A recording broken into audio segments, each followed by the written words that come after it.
So FT Music says here, he's talking about the attributes of God. He says concepts of God follow an orderly evolution. The omni concepts, that is, the omniscience, omnipotence, omnipresence, even omnibenevolence, these are understood to be classical attributes of God, uh, in the sense of like philosophical, like there is what's known as the God of the philosophers, by the way. And this is probably what you get out of Aquinas and the five ways and all, all these other traditions that endorse these arguments. You get the God of the philosophers. He's not going to be very personal, not going to answer prayers. But you get this thing. Now, I'm not saying that's not the Christian God. I'm saying that you can't establish that it is the Christian God based just on these arguments. You need further argumentation. But he says here, the omni concepts are very late, and they grew out of the anthropomorphic concept of a God, man, or woman. El, Asherah, and Ugaritic text, the source for Hebrew scriptures.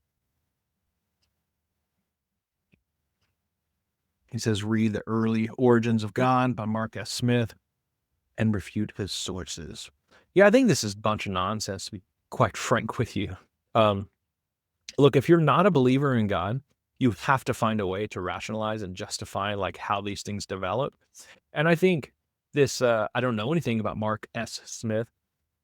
He seems to me a purely secularistic kind of sociologist or religious studies scholar.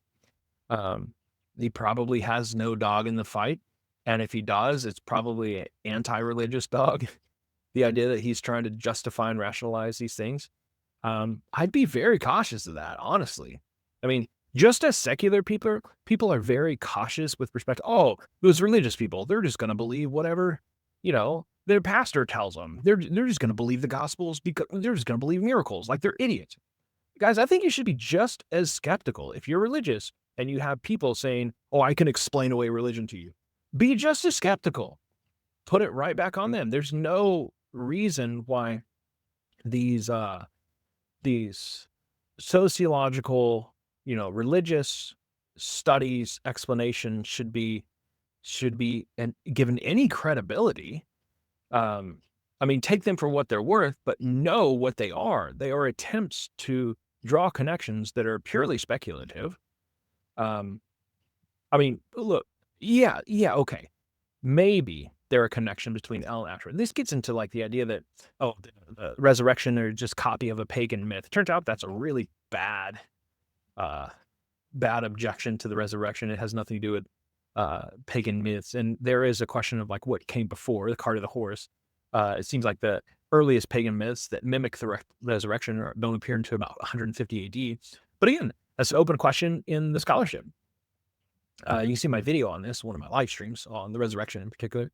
But again, this is scholars who are extremely skeptical of the miracle stories.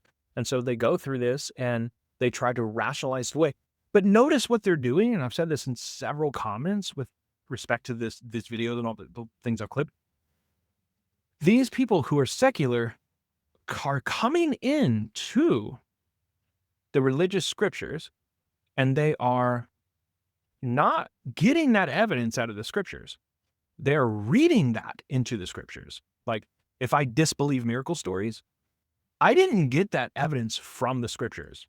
Like if I say, those gospels are just a bunch of nonsense miracle stories, only primitive people believe, and idiots today, obviously, that's not evidence from the actual text. That's a massive prejudice or bias that you go reading the text with. You bring that into reading the text. You don't get that evidence from the text. So be very cautious about that when you see like these just so explanations, like, we know how the anthropomorphic God conception got developed, and it's this and this and this. I mean, be extremely skeptical, because that's what it warrants. It's just nonsense speculation is what it is. So